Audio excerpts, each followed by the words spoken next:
আসসালামু আলাইকুম, স্বাগতম জানাচ্ছি বিবিসি নিউজ আন্তর্জাতিক সংবাদে। শুরুতেই সংবাদ শিরোনাম, এরপর বিস্তারিত। ট্রাম্পের কঠিন পরীক্ষা, মধ্যপ্রাচ্যে শান্তি ফেরাতে এখন বড় যে বাধা। ওপেক ছাড়ল আমিরাত, শঙ্কায় পড়বে সৌদি। ইসরায়েলের কারণে অস্তিত্ব সংকটে ইহুদি ধর্ম। দর্শক, এতক্ষণ শুনছিলেন সংবাদ শিরোনাম। এখন বিস্তারিত। আপনি যদি ইসরায়েলের ধ্বংস চান এবং মুসলিমদের পাশে থাকেন, তাহলে ভিডিওতে লাইক করে চ্যানেলটি অবশ্যই সাবস্ক্রাইব করে দিবেন এবং আপনার মূল্যবান মতামত অবশ্যই কমেন্টে লিখে জানিয়ে দিবেন। এখন বিস্তারিত।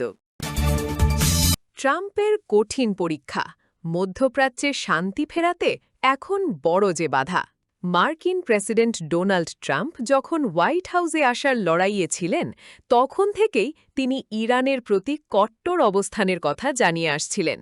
বিশেষ করে ২০১৫ সালের পরমাণু চুক্তির আওতায় ইরানকে যে বিপুল পরিমাণ নগদ অর্থ দেওয়া হয়েছিল, তার তীব্র সমালোচনা করেছিলেন তিনি।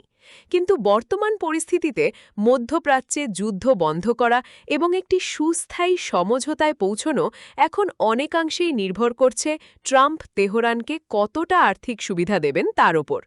ওয়াশিংটন ডিসির মিডল ইস্ট ইনস্টিটিউটের বিশেষজ্ঞ অ্যালেক্স ভাতানকা জানান, ইরানের দৃষ্টিকোণ থেকে যে কোনো আপোষ বা সমঝোতার মূল চাবিকাঠি হল অর্থ। মার্কিন ও আরব কর্মকর্তাদের মতে ট্রাম্পের কোষাগারের তালা খুলতে অনীহাই মূলত ইরান যুক্তরাষ্ট্রের আলোচনার অচলাবস্থার প্রধান কারণ। যদিও পরমাণু কার্যক্রম ও ইউরেনিয়াম সমৃদ্ধকরণ নিয়ে দুই পক্ষের মধ্যে অনেক প্রস্তাব বিনিময় হয়েছে, তবে ট্রাম্পের জন্য সবচেয়ে কঠিন কাজ হয়ে দাঁড়িয়েছে ইরানের ওপর থেকে নিষেধাজ্ঞা তুলে নেওয়া। ট্রাম্প গত এক দশক ধরে ইরানের বিরুদ্ধে অর্থনৈতিক যুদ্ধ চালিয়ে এসেছেন। পরমাণু চুক্তি থেকে বেরিয়ে গিয়ে তিনি ইরানের অর্থনীতির ওপর যে কঠোর নিষেধাজ্ঞা আরোপ করেছিলেন, তা এখন তার নিজের জন্যই গলার কাটা হয়ে দাঁড়িয়েছে।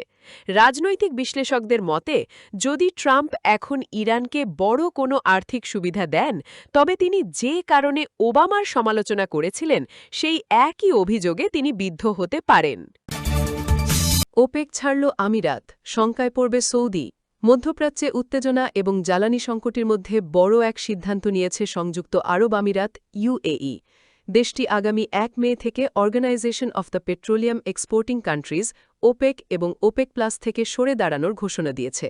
ইউএইর রাষ্ট্রীয় সংবাদ সংস্থার WAMM জানিয়েছে, এই সিদ্ধান্ত দেশের দীর্ঘমেয়াদী অর্থনৈতিক এবং জ্বালানি কৌশলের সঙ্গে সামঞ্জস্যপূর্ণ।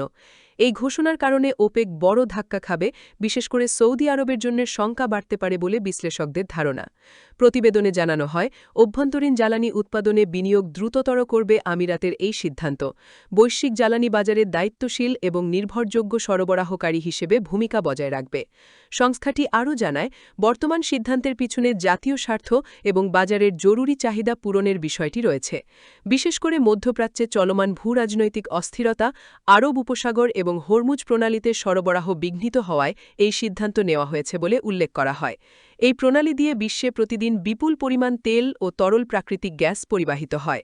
সাম্প্রতিক উত্তেজনা এবং হামলার আশঙ্কায় জাহাজ চলাচল বাধাগ্রস্ত হওয়ায় বৈশ্বিক জ্বালানি বাজারে চাপ বাড়ছে। বিশ্লেষকদের মতে, ইউএইর এই পদক্ষেপ ওপেক এবং এর প্রধান প্রভাবশালী দেশ সৌদি আরবের জন্য বড় ধাক্কা হতে পারে। সংগঠনটি দীর্ঘদিন ধরে বৈশ্বিক তেল সরবরাহের 1/3-এরও বেশি নিয়ন্ত্রণ করে আসছে। এর আগে হরমুজ প্রণালীতে উত্তেজনা, তেল পরিবহন ঝুঁকি এবং আঞ্চলিক সংঘাতের কারণে জেট ফুয়েল সহ জ্বালানি বাজারে অস্থিরতা তৈরি হয়। বিশেষজ্ঞরা বলছেন, ইউএইর এই সিদ্ধান্ত সেই বৃহত্তর সংকট এবং অনিশ্চয়তারই প্রতিফলন। প্রসঙ্গত, বর্ষর 1960-এ প্রতিষ্ঠিত ওপেক বৈশ্বিক তেল সরবরাহের 1/3-এরও বেশি উৎপাদন করে, যা সংগঠনটিকে তেল বাজারের সবচেয়ে শক্তিশালী খেলোয়াড়ে পরিণত করে। আমিরাত ছাড়া বর্তমানে এই সংগঠনে 11টি দেশ আছে। ব্রিটিশ ইহুদি ধর্মীয় নেতাদের হুঁশিয়ারি, ইসরায়েলের কারণে অস্তিত্ব সংকটে ইহুদি ধর্ম। দখলদার ইসরায়েলের বর্তমান রাজনৈতিক গতিপথ ইহুদি মূল্যবোধের সঙ্গে অসঙ্গতিপূর্ণ হয়ে উঠছে বলে হুঁশিয়ারি দিয়েছেন যুক্তরাজ্যের শীর্ষস্থানীয় প্রগতিশীল রাবাইরা, ইহুদি ধর্মীয় নেতা। তারা জোর দিয়ে বলেছেন, ইসরায়েল সরকারের সমালোচনা করা মানেই রাষ্ট্রের প্রতি অবিশ্বাস নয়, বরং একই একজন ইহুদির ধর্মীয় দায়িত্ব।